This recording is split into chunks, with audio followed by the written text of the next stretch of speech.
Tá bom.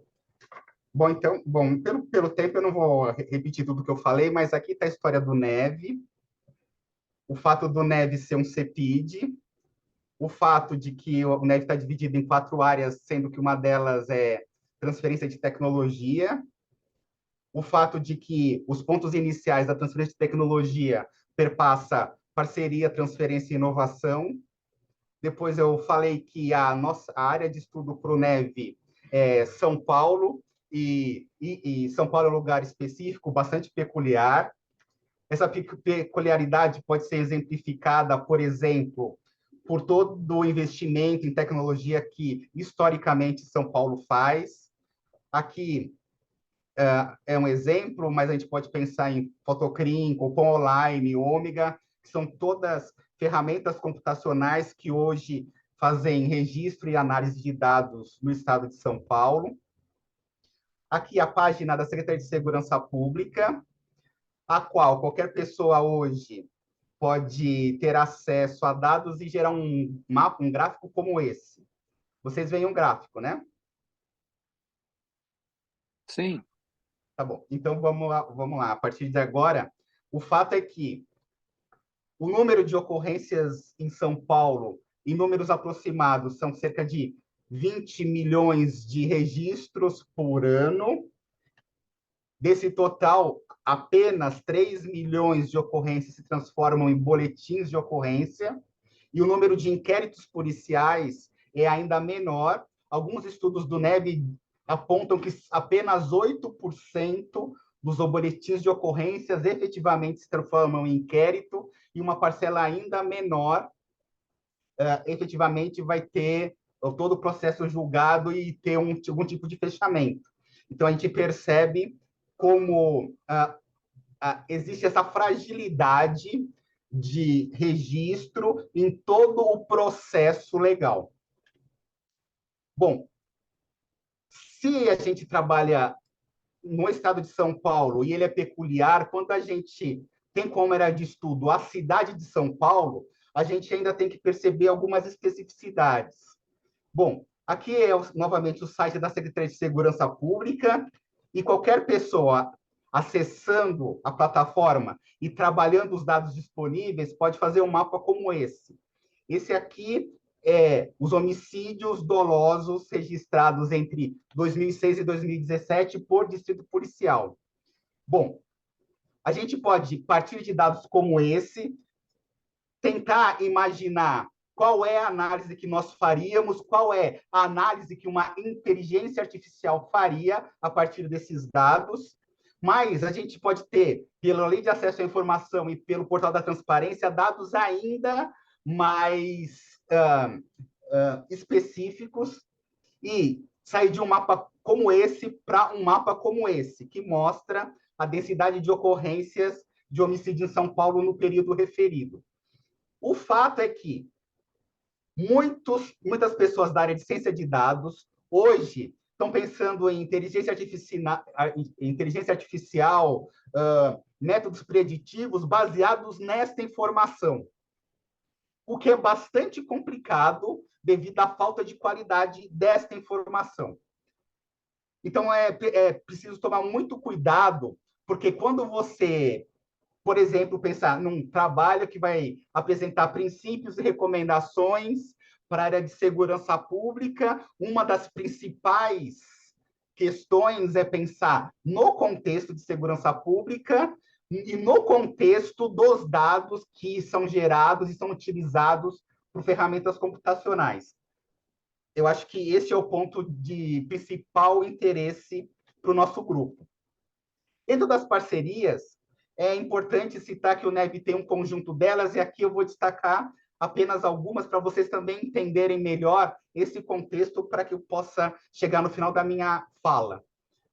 O IEA, além da cátedra, tem alguns programas, e uma parceria que nós temos é com o Centro de Síntese USP Cidades Globais, que também é do Instituto de Estudos Avançados. Nesse instituto, nessa parceria, a gente fez a publicação de um trabalho que divide a cidade em padrões urbanos. A ideia básica é: cidade de São Paulo é heterogênea, Devido a essa heterogeneidade, é possível identificar lugares que, por suas características, podem ser analisados da mesma forma e lugares diferentes que se distinguem e, por isso, não podem ser analisados da primeira forma do que o outro grupo.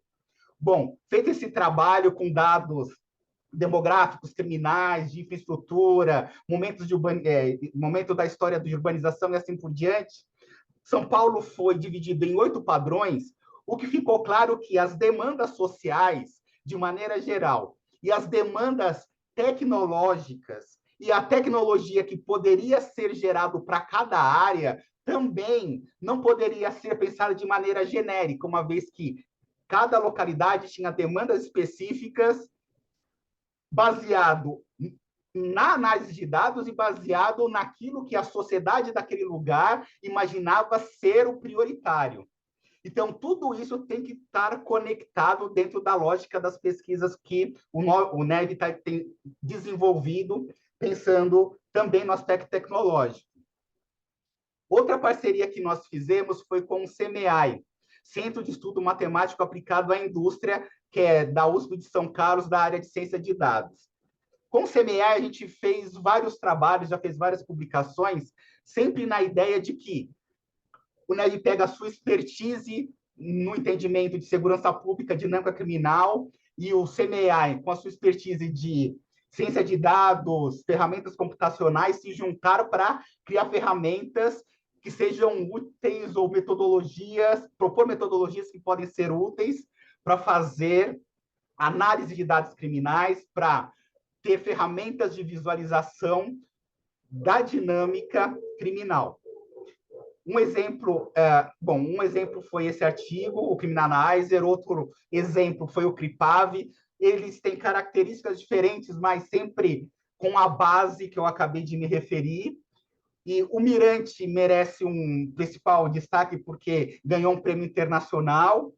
E um destaque também a um artigo que muda a lógica na qual você tem uma ocorrência registrada em certo lugar e, a partir do número de ocorrências daquele lugar, você verifica a característica sociodemográfica daquela, ou faz pesquisas de opinião e verifica as demandas da população, e a partir daí verifica se tem relação entre a variabilidade de ocorrências e a característica do lugar. Aqui a gente inverte a lógica, porque a gente pega cada ocorrência e verifica a característica do entorno de cada registro criminal, e a partir disso a gente tenta verificar se existe um padrão que permite ser identificado a partir da identificação das características de entorno de cada ocorrência. Bom, e além disso, o CMEAI, essa parceria com o CMEAI gerou um projeto da FAPESP, que agora tem o objetivo de abrir novas frentes, como, por exemplo, vamos usar bots para pegar discursos de ódio na internet e fazer análise desses discursos. Vamos criar uma plataforma que vai reunir os dados e vai fazer a difusão dos dados criminais de uma maneira que torne mais fácil a análise por especialistas e não especialistas, e assim por diante. Se vocês pensarem no momento como o NEV tem se configurado sobre o debate sobre a questão tecnológica, alguns pontos fundamentais são, do ponto de vista dos dados, sem sombra de dúvida, é a falta de qualidade da informação. Lembrando que eu estou sempre falando da minha área de conhecimento, que é segurança pública. Então, tem o problema da qualidade da informação e tem o problema também de modelos de avaliação de dados e alguns algoritmos que já têm sido utilizados por empresas como Uber ou empresas como Correio, que tentam identificar qual é os lugares mais ou menos seguros, e a gente verifica que existem vários problemas e vários preconceitos sociais se transformaram em preconceitos algoritmos, e o NEV tem participado das discussões sobre esses aspectos com relação aos dados e aquilo que ele pode gerar. A influência do ambiente sobre o crime é fundamental. Aspectos como identificação de padrões é fundamental. Análise espaço-temporal também é um tema sempre presente. E inteligência artificial. Com relação à visualização desses dados, com o cuidado de que essa visualização não crie estigmas e reforce preconceitos, a gente percebe a importância de verificar o contexto local e da vizinhança, a necessidade de, uma vez que a gente tem várias camadas de informação, verificar a melhor maneira de compatibilizar e sobrepor essas camadas de informação, que normalmente é feito em sistema de informação geográfica por intermédio de mapas. E um detalhe bastante importante é que, como nós temos diferentes camadas de informação e o nível de qualidade de informação é diferente, a nível de confiança das informações são diferentes, quando a gente tenta fazer a análise dessas diferentes camadas, é fundamental entender que o erro de cada camada pode se propagar, gerando cada vez mais erro e, como a gente está falando de violência, crime, violação de direitos, sempre corremos o risco de reforçar estereótipos e preconceitos. Um detalhe importante é que, alguns meses atrás, o reitor da USP chamou os principais centros da USP e, basicamente, ele disse: cada centro de pesquisa tem que contribuir com a inovação, cada centro de pesquisa tem que contribuir com a atração de pessoas para a universidade, porque a universidade não está conseguindo atrair pessoas da área da tecnologia, e também os centros têm que se autofinanciar, pensando dentro dessa lógica, pensando como a tecnologia pode ser utilizada para que cada centro consiga recursos para se manter. Basicamente, foi isso que o reitor disse, com a presença do presidente da FAPESP, CAPES, CNPq e assim por diante. Esse evento precipitou uma parceria do NEV com a ABS, Associação Brasileira de Empresas de Software. Por quê? Porque o NEV, na sua história de quase 40 anos, é sempre referenciado como um instituto importante na área acadêmica, produzindo artigos, participando da formação, da produção de conhecimento, mas que ele seria, de certa forma, um pouco restrito à área acadêmica, então a gente teria que abrir o leque para mais públicos. Então, essa parceria com a Empresa Brasileira de Empresas de Software se mostrou importante para que aquilo que o NEV acredita ser importante na discussão de tecnologia da informação chegasse a esse público.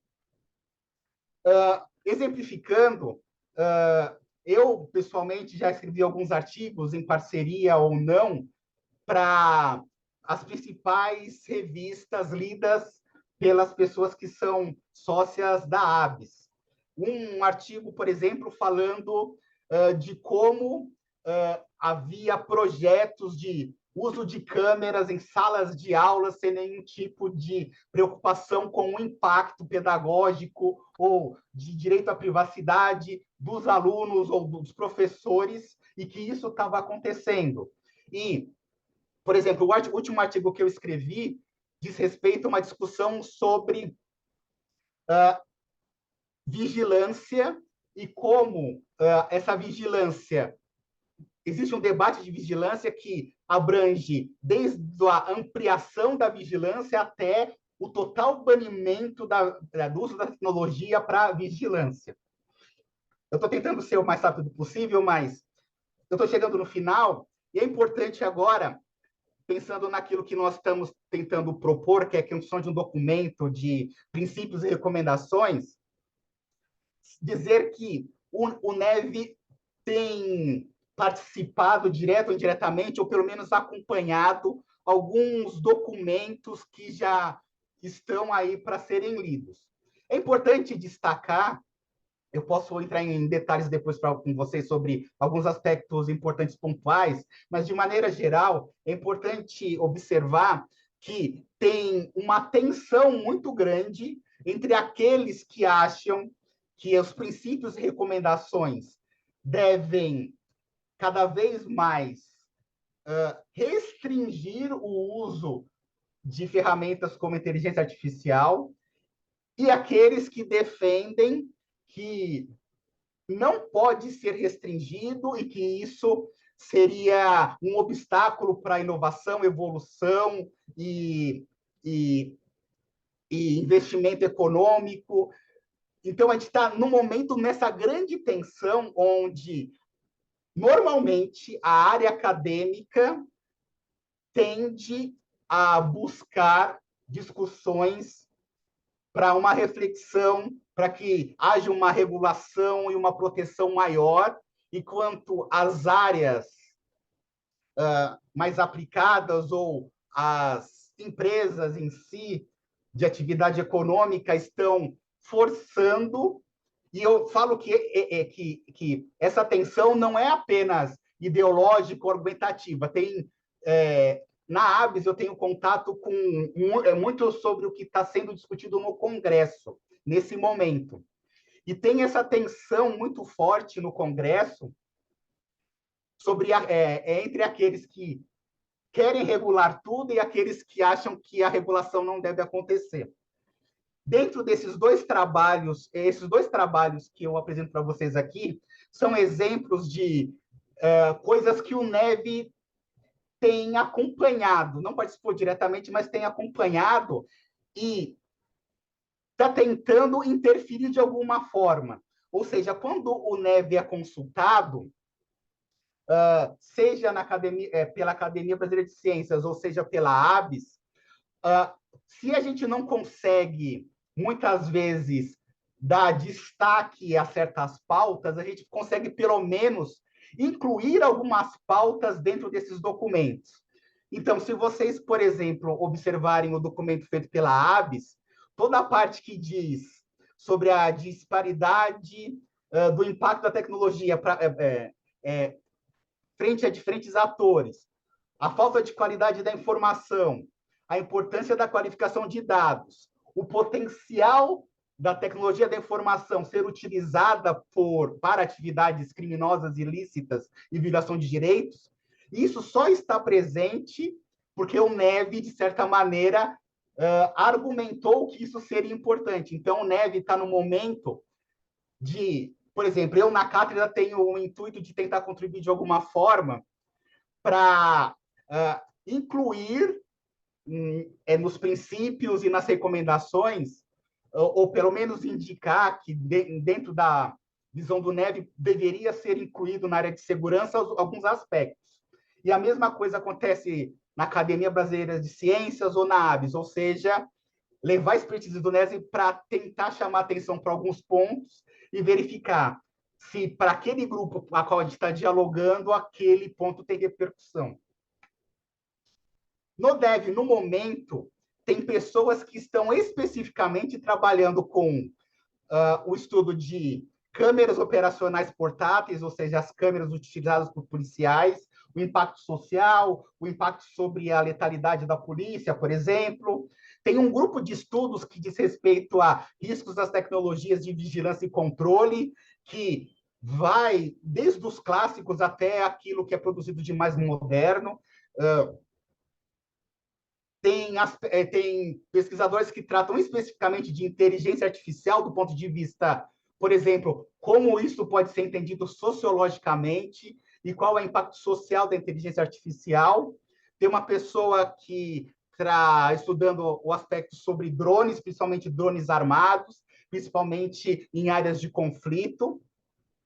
E pessoas que estão trabalhando especificamente sobre a questão do policiamento preditivo, exatamente tentando criar atenção com os profissionais de ciência de dados que cada vez mais, sendo irônico, mas nem tanto, acreditam que a gente está no momento de um Minority Report, onde a gente poderia, com os dados que temos, prever os lugares onde as ocorrências poderiam efetivamente acontecer e, assim, direcionar as políticas públicas. O que eu posso já afirmar para vocês que, baseado nos dados que temos, seria bastante problemático. Por fim, esse é o último slide, o NEV já começa a discutir sobre a produção de notas ou documentos que dizem respeito a princípios e recomendações. Os principais pontos, e esses pontos são específicos da área de segurança pública e tecnologia da informação, diz respeito ao papel do Estado. Então, por exemplo, a gente vai falar dos princípios que coloca o Estado como aquele responsável pela segurança pública, que é um dever do Estado e direito da população, falando muito resumidamente, muito genericamente.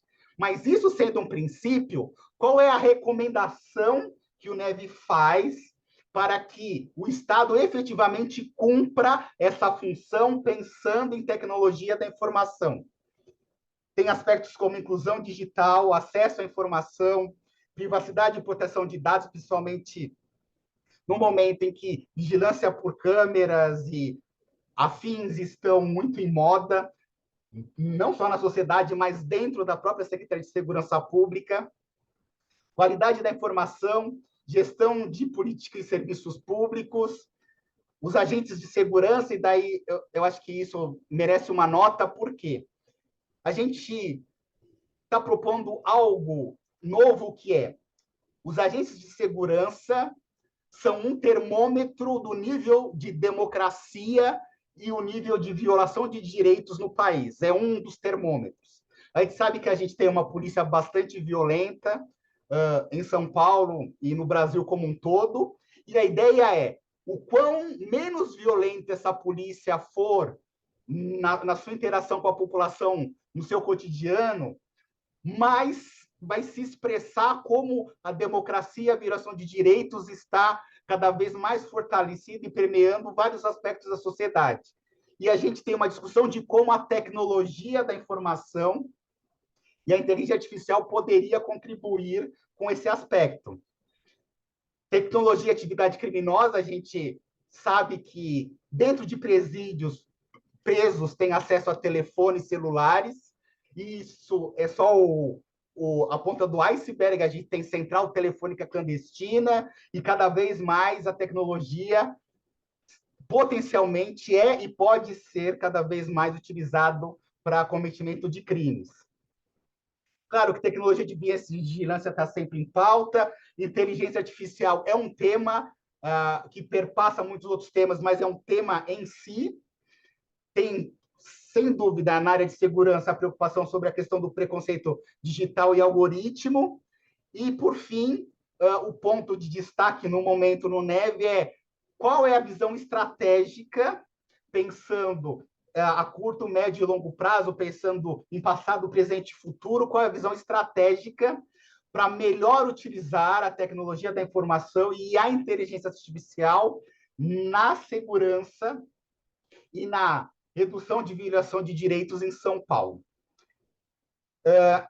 Então, basicamente é isso. A minha intenção aqui era mostrar para vocês todo o processo que levou o NEV até o ponto onde está, sempre no entendimento de que existe realmente uma complexidade inata ao tema que o NEV desenvolve e que, com certeza, está envolvendo agora a questão da tecnologia, mas o fato é que, quando vocês entendem o percurso do NEV histórico até o momento que está, eu creio que fica mais claro como o NEV entende que a configuração dos princípios e recomendações se dá num processo que leva em consideração toda a expertise que o NEV tem do ponto de vista histórico, mas que sempre tenta estar pautado sobre as principais discussões que estão acontecendo no momento, seja na academia, seja no âmbito político de maneira mais restrita. Espero que eu tenha contribuído da melhor forma, Ellen, Obrigado pela oportunidade. Estou à disposição. Obrigada, Marcelo. Você traz questões muito importantes. Eu acho que, se a gente for pensar no caso brasileiro, acredito que a gente deva realmente dedicar uma especial atenção sobre esse tema da violência, do uso da IA na segurança pública e os tópicos que você trouxe. Eu tenho mais comentários para fazer, mas eu vou deixar eles de lado por enquanto. É, eu vou te perguntar uma coisa. Quando você fala na qualidade de dados, a gente poderia fazer um paralelo com a questão que a Kate O'Neill trouxe lá atrás, quando ela falou dos algoritmos de destruição de massa, quando ela falou que a polícia só vai nas regiões mais pobres e ela assedia com mais frequência as pessoas negras e latinas, isso no contexto dos Estados Unidos. E aí, por isso, os dados eles já são enviesados na própria coleta, né? Enquanto que a polícia ela não vai, ela dá esse exemplo, a polícia não vai lá no Wall Street para ver o bolso das pessoas que estão na bolsa de valores e que podem estar com cocaína, podem estar com uma série de outras drogas. Então, você não tem esses dados, né? Geralmente você não vai num bairro rico e vai ficar batendo na porta de uma festa para saber, e aí entrando, né, sem uma permissão específica para saber se eles têm drogas lá dentro. Então, a gente não tem esses dados. Você faria mais ou menos um paralelo com esse contexto que ela fala dos Estados Unidos, da coleta de dados enviesada, quando você fala na qualidade de dados? Sem sombra de dúvidas, isso é um aspecto muito importante, só que essa discussão ganhou um novo ponto, que é: as pessoas da ciência de dados falam muito bem, estamos cientes disso, só que a gente pode, por intermédio de algoritmos, fazer identificação desses problemas e a correção desses problemas. Só que, e realmente é um momento de bastante tensão entre a área do pessoal das ciências humanas e ciência de dados, é que esses algoritmos, da forma que estão escritos, da forma como abordam os dados e geram resultados, muitas pessoas da ciência de dados não percebem que estão dentro da mesma lógica. Então, o problema não são apenas os dados, mas a forma como o algoritmo é escrito reforça aquilo que está presente nos dados. Então, Ellen, sem sombra de dúvidas, isso é um problema a ser abordado. Isso é um assunto presente em muitos lugares e diferentes crimes têm maior ou menor peso com relação a isso.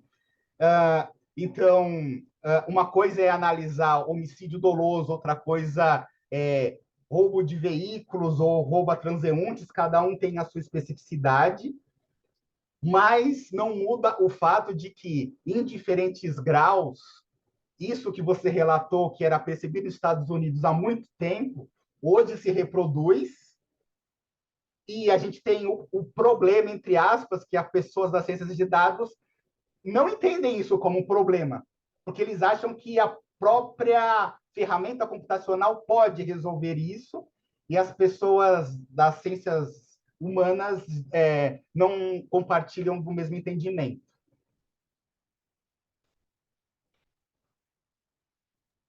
Obrigada, Marcelo, e parabéns também pela apresentação. Eu sabia que você tinha muita coisa boa para compartilhar, né, com a experiência no Neve. E vamos ver se eu anotei várias coisas aqui, mas quero ver se os colegas têm algumas questões aí também para te perguntar sobre a apresentação.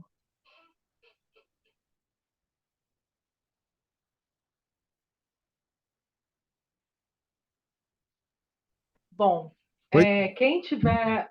Tá uma alta. Não, é o Alexandre.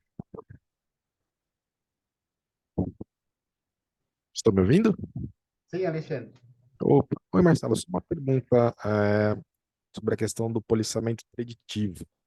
Para vocês do Neve, isso é só um problema relacionado com a qualidade e quantidade dos dados, ou também tem a questão de achar que o policiamento preditivo é uma utopia do ponto de vista prático?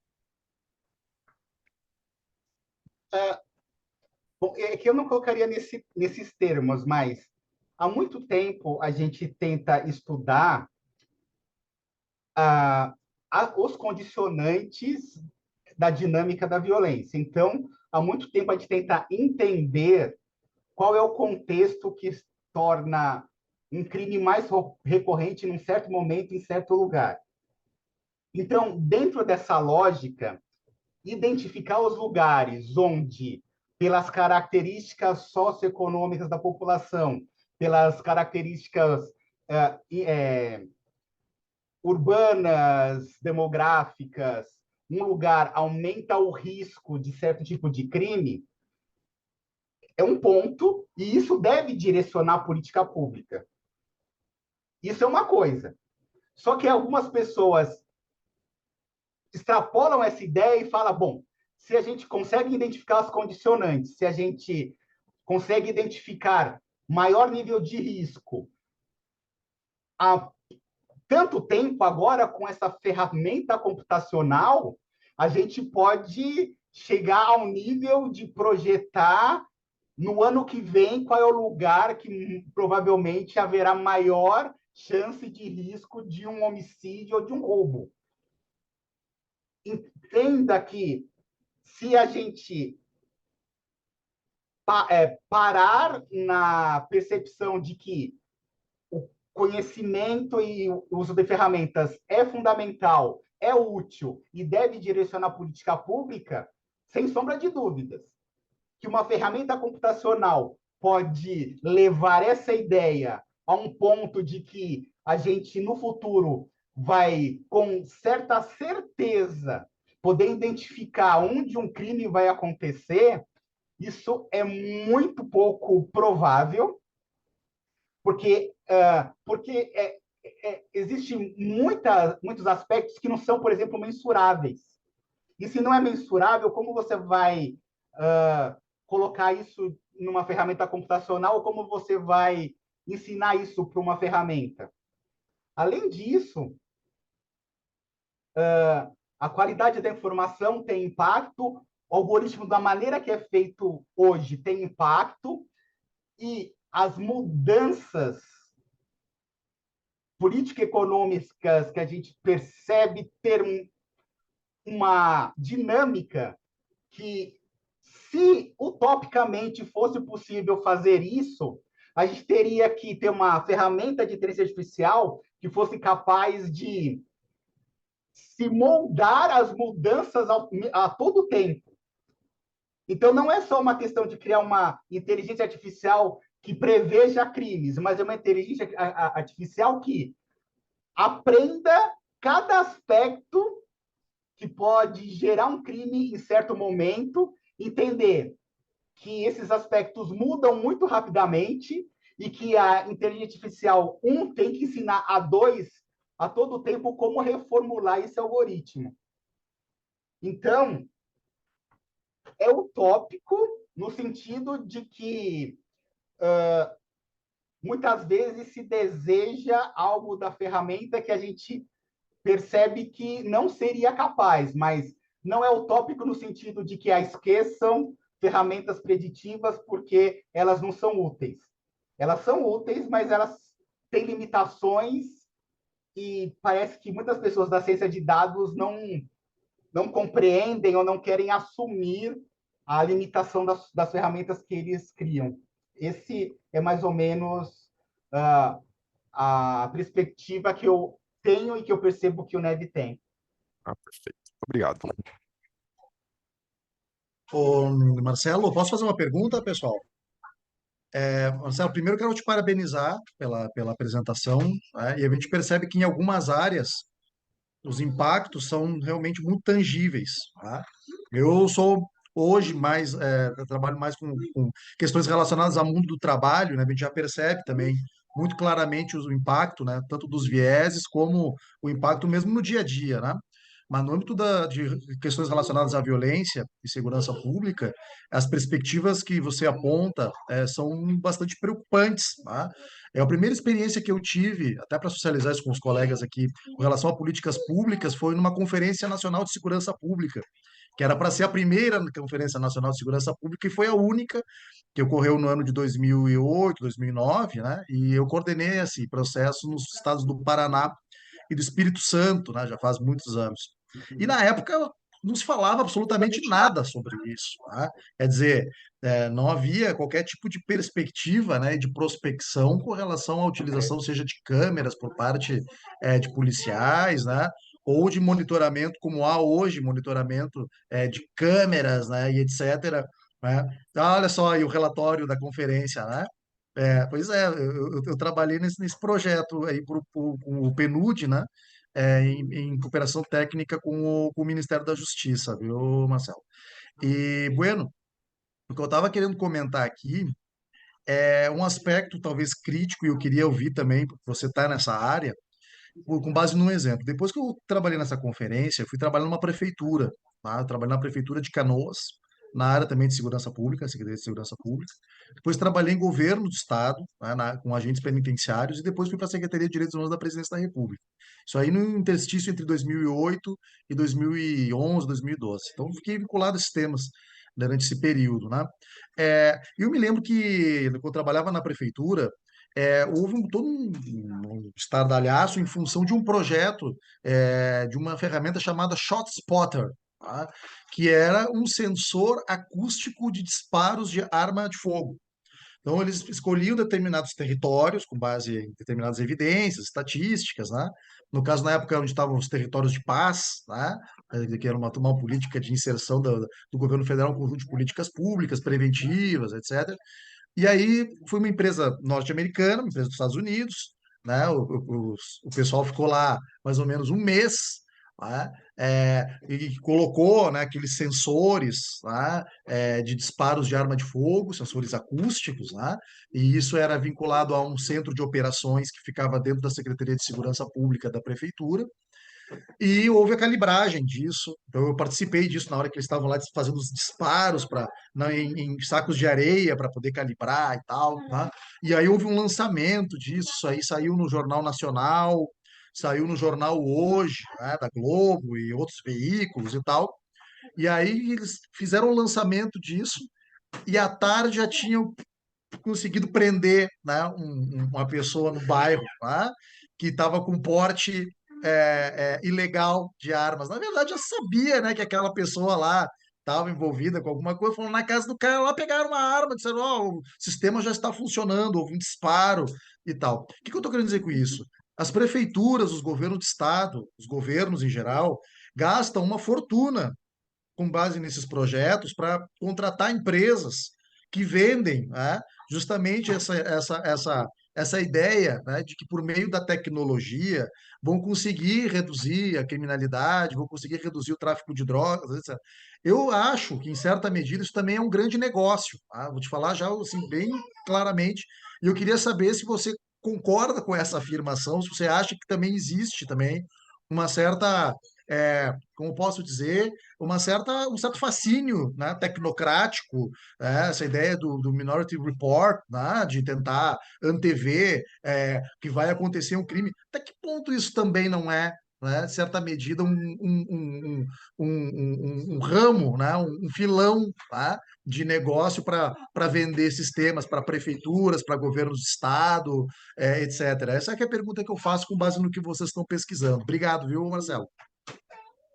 Eu que agradeço pela sua pergunta, concordo 100% com tudo que você disse, e mais, eu tenho a experiência e conhecimento de casos que corroboram essa ideia. A ideia de que existe um mercado dentro da Secretaria de Segurança Pública para aquisição de tecnologia, que foi precipitado, não sei se vocês vão lembrar, mas há algum tempo atrás, o responsável pela CAP, Coordenação de Análise e Pesquisa da Secretaria de Segurança Pública, foi indiciado. O nome dele era Túlio Kahn. E por que ele foi indiciado? porque na época existia apenas como ferramenta computacional na secretaria o Infocrim, que foi gerado por funcionários da própria Secretaria de Segurança, só que em pouco tempo o Infocrim ficou um tanto quanto desatualizado, e essa pessoa foi acusada de usar os dados que não, na época não eram divulgados, mas usar os dados de maneira privada para desenvolver ferramentas de análise para posteriormente vender para a própria Secretaria de Segurança Pública. No final das contas, o Túlio Kahn não foi preso por isso, porque não foi efetivamente comprovado que isso acontecia, e tem muitas discussões do quanto isso é real, o quanto isso foi politicamente gerado por um atrito entre o Serra e o Alckmin.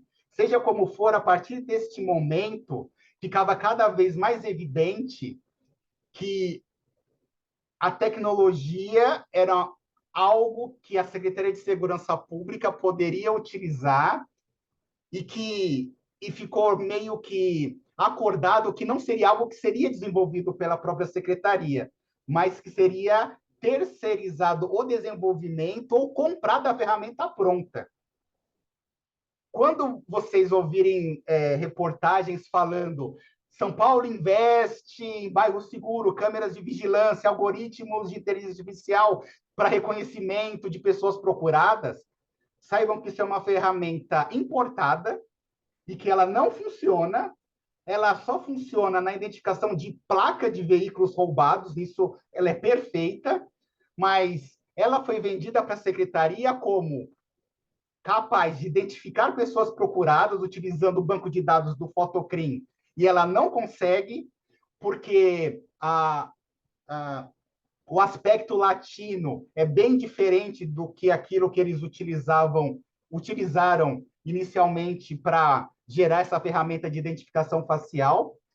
E, além disso, a ferramenta permitia outras coisas, como, por exemplo, padrão de movimento de transeuntes poderiam identificar momentos de risco de conflito ou de ocorrência de crimes.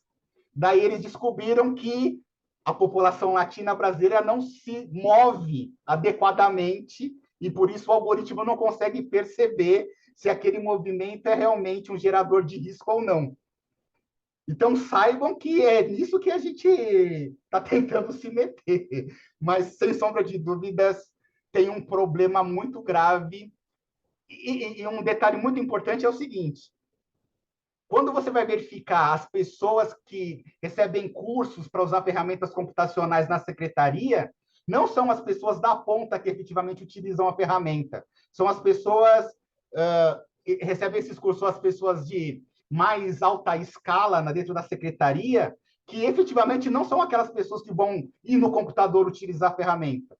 Então, também tem um problema de que o profissional que faz esses cursos ganha alguns bônus, só que esse curso não é direcionado para a ponta exatamente porque é interessante para pessoas de alto escalão participar desses cursos e, assim, receber o bônus por efetivamente ter essa formação.